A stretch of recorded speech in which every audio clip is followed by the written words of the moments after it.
अभिवादन स्वीकार कीजिए ब्रजेश मिश्रा का और आप देखना शुरू कर चुके हैं द डिबेट। बहनों भाइयों, महाकुंभ में बड़ा हादसा हो गया। 30 श्रद्धालुओं की अब तक मृत्यु हो गई है और 60 गंभीर हालत में हॉस्पिटलाइज्ड है। यूपी सरकार ने इसकी न्यायिक जांच, मुआवजे आदि का और डिपार्टमेंटल इंक्वायरी का ऐलान किया है, लेकिन महाकुंभ में जहां आस्था और उल्लास का महोत्सव था, वहां संगम तट पर इतनी बड़ी घटना हो जाने से लोगों का मन बड़ा दुखी और उदास है। हम इस घटना पर आज पूरी चर्चा करेंगे कि आखिर ये हुआ क्यों, कारण क्या थे और अभी आने वाले कई महत्वपूर्ण पर्व बाकी हैं, इसकी और तैयारी कैसे की जानी चाहिए और इसके लिए जिम्मेदार लोग कौन हैं। आज हम इस पर विस्तृत चर्चा करेंगे। बहनों भाइयों, आज पूरा देश इस बात का इंतजार कर रहा था। सबको इस बात की बड़ी तसल्ली बख्श थे कि इंतजामात अच्छे किए गए हैं और इस पे काफ़ी कुछ महाकुंभ में तैयारियां भी की गई। पूरा देश टेलीविज़न पर बैठा था, जो वहां नहीं पहुंच पाए ये देखने के लिए कि अखाड़ों के स्नान का पर्व, उल्लास और उत्सव कैसे होता है। उसी वक्त रात में 2 बजे ये खबर आती है कि वहां भगदड़ हो गई और उस भगदड़ में कुचल कर 30 से ज़्यादा लोग मारे गए, महिलाएं और बच्चे, बुजुर्ग। ये वो लोग थे जो ब्रह्म मुहूर्त का इंतजार करने के लिए संगम तट पर लेटे हुए थे, सो रहे थे या बैठे हुए थे, भी भजन कीर्तन कर रहे थे। वो पता नहीं कौन सी अफवाह हुई और ऐसा क्या हुआ, कौन सी ऐसी घटना हुई जिसके कारण एक मॉब ने भगदड़ शुरू कर दी। उस भगदड़ का नतीजा ये था कि जो लोग लेटे हुए थे, सो रहे थे, इनके ऊपर से भीड़ कुचलते हुए निकल गई। जो गिरे फिर उठ नहीं पाए। बड़ी दुखद मृत्यु हुई, बड़ी दर्दनाक मौत हुई और इस घटना ने मन को बहुत दुखी भी किया। बहनों भाइयों, ये दुनिया का सबसे बड़ा धार्मिक जमावड़ा है। इतना बड़ा धार्मिक जमावड़ा इस पूरी धरती पर कहीं नहीं होता। लेकिन आज की घटना ने हमको इस बात के लिए सचेत किया है कि आने वाले समय में हमें तैयारी इससे बेहतर करनी पड़ेगी, इससे बेहतर प्रबंधन करने पड़ेंगे, इससे बेहतर सुरक्षा के इंतजामात करने पड़ेंगे, इससे बेहतर हमें वहाँ पर नहाने की सुविधाएं यात्रियों को देनी पड़ेगी। इस घटना ने कई सवाल, प्रश्न चिन्ह भी खड़े किए हैं। आखिर ये घटना हुई कैसे, कारण क्या थे इसके, कौन लोग इसके लिए जिम्मेदार हैं, बार बार रिव्यू किए जाने के बावजूद ये घटना क्यों हो गई और इसके लिए जिम्मेदार कौन है। और अंतिम बात कि अभी हमारे पास बसंत पंचमी का पर्व बाकी है। वो भी एक बड़ा पर्व होता है। मौनी अमावस्या जितना बड़ा तो नहीं होता, लेकिन छोटा भी नहीं होता। बसंत पंचमी का पर्व भी वहाँ उस दिन भी अखाड़ों का शाही स्नान होता है। अभी तो प्रियोरिटी ये होनी चाहिए कि हम सकुशल इस मेले को संपन्न करा के एक एक तीर्थयात्री, एक एक श्रद्धालु को सुरक्षित उनके घरों तक पहुँचा सकें। हमें इस बात की चिंता करनी चाहिए। हमें से मेरा तात्पर्य सिस्टम से भी है, गवर्नमेंट से भी है।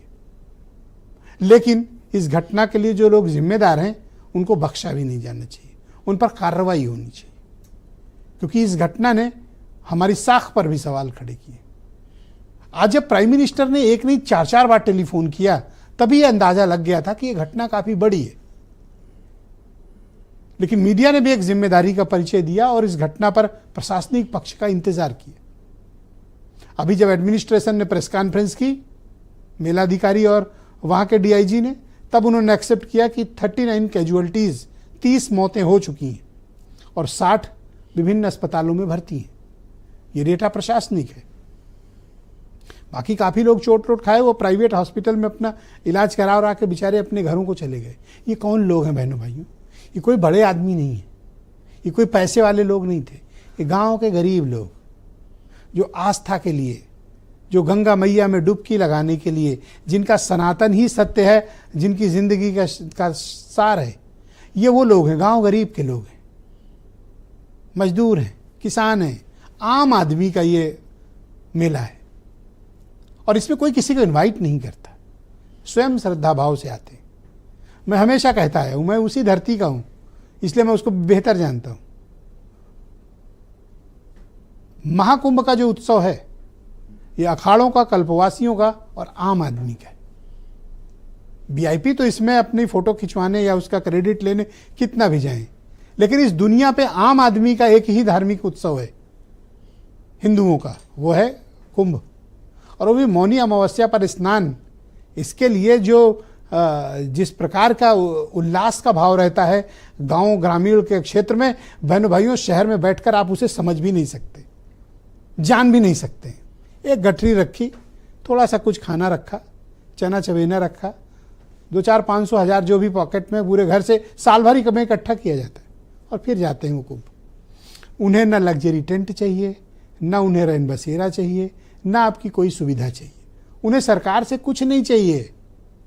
वो अपने गांव से निकलते हैं, अपने खर्चे पे निकलते हैं, सीधे संगम तट आते हैं, नहाते हैं, ईश्वर से प्रार्थना करते हैं और फिर उतना ही संघर्ष करते हुए अपने घरों को चले जाते हैं। उन्हें सरकार से कोई दरकार नहीं, न सरकार से कोई अपेक्षा करते हैं वो, और न सरकार से कोई शिकायत करते हैं, और ऐसा दशकों से चला आ रहा है। 2013 में भी महाकुंभ हुआ, उस दौरान रेलवे स्टेशन के पास भगदड़ हुई, काफी संख्या में लोग मारे गए। इस बार भी ऐसा हुआ। तो हमें कोई तो मैकेनिज्म डेवलप करना पड़ेगा। सरकारें तो आती जाती हैं, आज इनकी सरकार है, कल को उनकी सरकार है, लेकिन महाकुंभ यही है। मौनी अमावस्या अटल है, मकर संक्रांति अटल है, यह आयोजन अटल है। हमें इसका एक ब्लूप्रिंट तैयार करने की जरूरत है, और इसके लिए जिनके पास अनुभव है मेला कराने का, जिन्होंने एडमिनिस्ट्रेशन में काम किया, जिनके पास फील्ड का अनुभव है, ऐसे अफसरों को यहाँ पे लगाने की जरूरत है। अनुभवहीन और अयोग्य अफसर हमेशा से डिजास्टर का काम करते हैं, और यहाँ चाहिए अत्याधिक अनुभव वाले, जिनका क्राउड मैनेजमेंट में, महाकुंभ में, माघ मेले में काम हो। सरकार की लाइक डिसलाइक को एक तरफ कर दिया जाना चाहिए, कौन अफसर पसंद है कौन नहीं पसंद है, पर ऐसे में उन्हें लगाना चाहिए जिनके पास इसका विराट अनुभव है। बहनों भाइयों, एक्सपीरियंस और प्रैक्टिस से ही चीजें परफेक्ट होती हैं। तो ये देखा जाना चाहिए कि ऐसा क्यों हुआ है। आज के कुछ स्टेटमेंट सुन लें, फिर हम इस चर्चा को आगे बढ़ाएंगे। इस भीड़ के दबाव के कारण दूसरी ओर के बैरिकेड्स टूट गए और भीड़ के लोग बैरिकेड्स बांधकर दूसरी तरफ ब्रह्म मुहूर्त के स्नान का इंतजार कर रहे श्रद्धालुओं को कुचलना शुरू कर दिया। इसमें से दुर्भाग्यपूर्ण तरीके से 30 श्रद्धालुओं की दुखद मृत्यु हो गई है। मैं पुलिस प्रशासन, मेला प्रशासन की ओर से जिन परिवारों ने अपना एक परिवार के सदस्य खोया है, उनके प्रति हम बहुत संवेदना व्यक्त करते हैं, और जिनकी मृत्यु हुई है उनका श्रद्धांजलि व्यक्त करते हैं।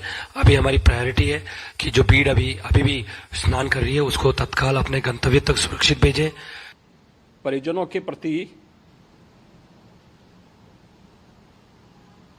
हमारी पूरी संवेदना है। हम प्रदेश सरकार की तरफ से 25-25 लाख रुपए की आर्थिक सहायता की घोषणा भी कर रहे हैं। सरकार ने भी तय किया है कि हम इसकी एक जुडिशियल इंक्वायरी भी करेंगे। महाकुंभ में जो दुखद हादसा हुआ है, हमें कुछ पुण्यात्माओं को खोना पड़ा है। मैं प्रभावित परिवारों के प्रति संवेदना व्यक्त करता हूं। बहनों भाइयों, भारत समाचार परिवार की तरफ से भी मैं जिनकी भी मृत्यु हुई है, ईश्वर से प्रार्थना है कि उनको अपने चरणों में स्थान दें और उनके परिजनों को ये अपार दुख सहने का उन्हें साहस भी प्रदान करें। आज की परिचर्चा में मेरे साथ डॉक्टर समीर सिंह भारतीय जनता पार्टी के प्रवक्ता हैं, दीपक रंजन समाजवादी पार्टी से हैं, डॉक्टर सुधा मिश्रा उत्तर प्रदेश में कांग्रेस कमेटी की प्रवक्ता हैं, देवेश अवस्थी जी भगवत आचार्य हैं, हमारे साथ कार्यक्रम में जुड़े हैं, चक्रपाणी जी महाराज मुझे दिल्ली से ज्वाइन कर रहे हैं, और आचार्य विष्णु विनोदम जी भी हमें इस कार्यक्रम में सम्मिलित हैं, और वीरेंद्र सिंह जी हमारे स्टेट हेड। आप सभी का स्वागत और धन्यवाद इस कार्यक्रम में शामिल होने के लिए।